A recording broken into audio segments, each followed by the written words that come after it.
Welcome to care for studies. तो आज हम पढ़ने वाले हैं चैप्टर नंबर 3, जो कि है playing with numbers, example number 8 और 9। तो चलिए स्टार्ट करते हैं। एग्जाम्पल 8 में कहा गया है find the LCM of 12 and 18।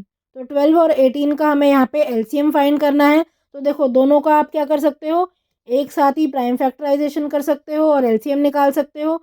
तो देखो, 12 और 18 का जब आप प्राइम फैक्टराइजेशन करोगे, क्या होगा, 2 जो है वो दोनों का ही फैक्टर है। तो 2 से आप सबसे पहले यहाँ पे डिवाइड कर दो, या फिर क्या करो, 2 जब आप फैक्टर लिखोगे क्या होगा, 2 6 12। तो इस तरह यहाँ आपने प्राइम फैक्टराइजेशन कर लिया 12 का, और 18 को आप 2 इंटू 9 लिख सकते हो, है ना। नेक्स्ट देखो, अब आपको पता है यहाँ जो 6 है वो 2 से जाएगा लेकिन 9 नहीं जाएगा। तो 2 जो 6 है उसको हम 2 इंटू 3 लिख देते हैं, 9 को एज इट इज़ रहने देंगे। नेक्स्ट देखो, अब 3 और 9 ये किससे जाएंगे, दोनों ही जो नंबर है वो 3 से जा रहे हैं, है ना। 2 से एक भी नंबर नहीं जा रहा, तो 2 को हटा के अब नेक्स्ट जो नंबर है, नेक्स्ट प्राइम नंबर है 3, और 3 से यहाँ 3 और 9 दोनों ही डिवाइड हो रहे हैं। तो नेक्स्ट नंबर हम यहाँ लिखेंगे 3, और 3 1 ज़ा 3 होता है, 3 3 ज़ा 9 होता है। तो इस तरह हमने यहाँ लिख लिया। एंड में क्या करेंगे, 3 1 ज़ा यहाँ पर हम लिख देंगे 3, जो है 3 1 ज़ा 3 है, तो दोनों तरफ यहाँ 1 आ जाएगा।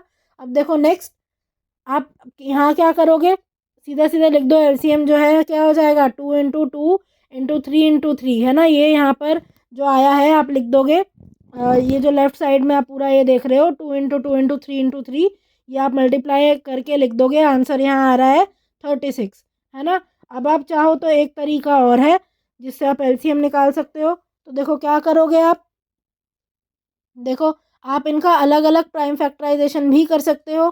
जैसे ये 12 है ना, 12 को आप क्या करो, 2 6 ज़ा 12। इसी तरह नेक्स्ट देखो, 2 3 ज़ा 6। नेक्स्ट देखो, 3 1 ज़ा 3, है ना। और लिख दो आप 12 के फैक्टर क्या होंगे, 12 के फैक्टर हो जाएंगे 2 इंटू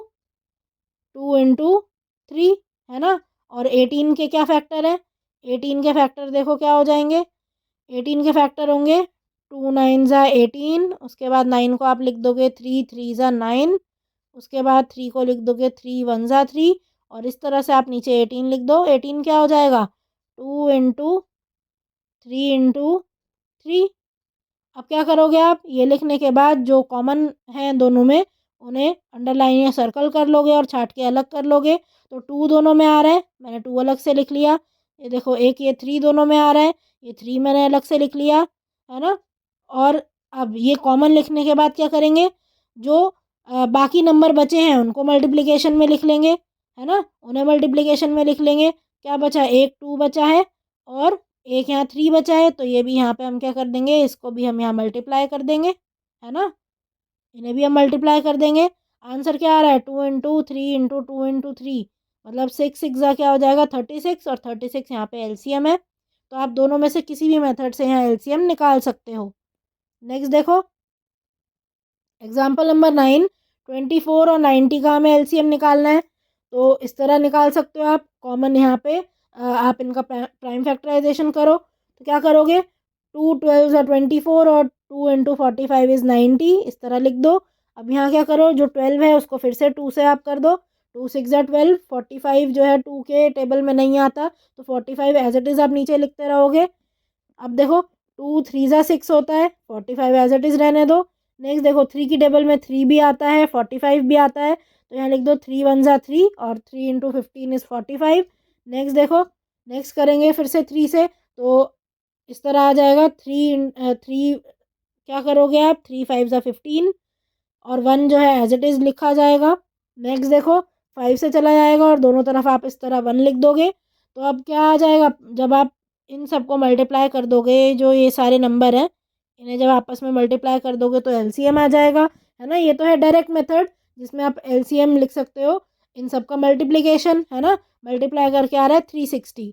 और क्या कर सकते हो, जैसे मैंने पिछली उसमें किया था, क्या किया था पिछले क्वेश्चन में, अलग अलग मैंने फैक्टर्स निकाले थे, है ना। देखो, 24 का फैक्टर निकालेंगे, 2 इंटू 12 इज़ 24। फिर 2 6 ज़ा होता है 12, फिर 2 3 ज़ा होता है 6, और 3 1 ज़ा होता है 3, है ना।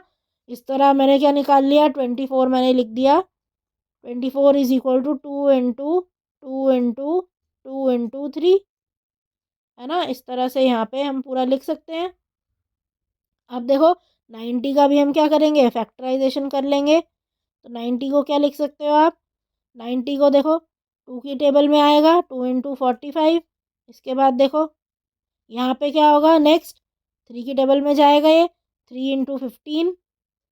नेक्स्ट देखो, नेक्स्ट आएगा 3 5 ज़ा 15 और इसके अगला 5 1 ज़ा 5। तो इसके अगर आप फैक्टर लिखो 90 के तो क्या आ जाएगा, 2 multiplied by 3 multiplied by 3 multiplied by 5 multiplied by 1, है ना। मतलब यही सारे क्या आ गए यहाँ पे, ये यहाँ पे 90 का प्राइम फैक्टराइजेशन आ गया, है ना। 1 लिखो ना लिखो एक ही बात है। तो इस तरह से आप यहाँ पे प्राइम फैक्टर लिख सकते हो। अब क्या करोगे आप, 2 कॉमन आ रहा है ना, 2 को अलग करके लिख दिया। ये देखो ये जो 3 है नेक्स्ट, ये कॉमन है ना, इसे मल्टीप्लिकेशन में ये अलग करके लिख दिया। अब बाकी जो बचे उसको भी साथ में मल्टीप्लाई कर दो, क्या बचा, एक ये 2 बचा, एक ये 2 बचा, है ना, ये वाला 2 बचा है। क्या करोगे, इसको भी मल्टीप्लाई करके लिखोगे। ये 3 और 5 बचे हैं, तो इनको भी यहाँ मल्टीप्लाइड बाय 3 मल्टीप्लाइड बाय 5 इस तरह लिख लोगे, है ना। और ये पूरा मल्टीप्लाई करके आंसर आएगा 360। तो चाहो तो आप अलग अलग प्राइम फैक्टराइजेशन करके फैक्टर निकाल के एलसीएम निकाल सकते हो, या फिर आप चाहो तो इस तरह से दोनों का जो एलसीएम है एक साथ ही निकाल सकते हो by doing the prime factorization at the same time.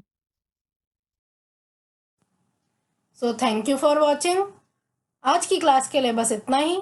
अगर आपको ये वीडियो पसंद आई हो तो इसे लाइक करें, इसे शेयर करें और हमारे चैनल को सब्सक्राइब करें and hit the bell icon, जिससे हम जब भी एक नई वीडियो डालें तो उसका नोटिफिकेशन आप तक सबसे पहले पहुंचे। Thank you. आप अपने डाउट्स, सजेशंस और आपको जिस भी टॉपिक पर वीडियो चाहिए हमें कमेंट करके बताएं।